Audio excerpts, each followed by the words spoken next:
तक हमारा channel subscribe नहीं किया तो फ़ौरन सब्सक्राइब का बटन दबाएं और बेल आइकन को दबाना हरगिज़ मत भूलें ताकि ऐसी दिलचस्प वीडियोस आप तक पहुंचती रहें।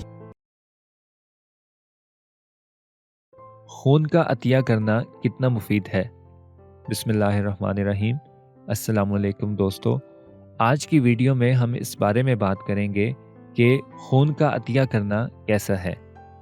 लोग खून देने से इसलिए डरते हैं कि वो समझते हैं कि उनके जिस्म से खून निकलेगा तो उन्हें खून की कमी हो जाएगी। लोग सोचते हैं कि खून देने से हम कमज़ोर हो जाएंगे या हमें कोई बीमारी लग जाएगी।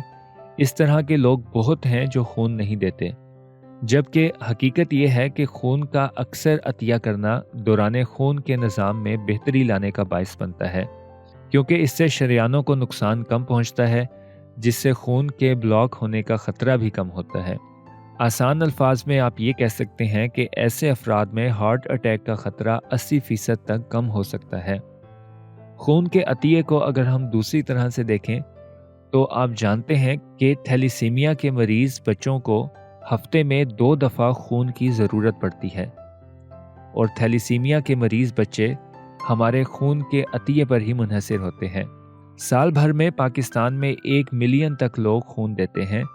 जो लोग रज़ाकाराना बुनियादों पर खून का अतिया करते हैं उनमें मुख्तलिफ अमराज से मौत का ख़तरा कम होता है और औसत उम्र में 4 साल तक का इजाफा हो जाता है।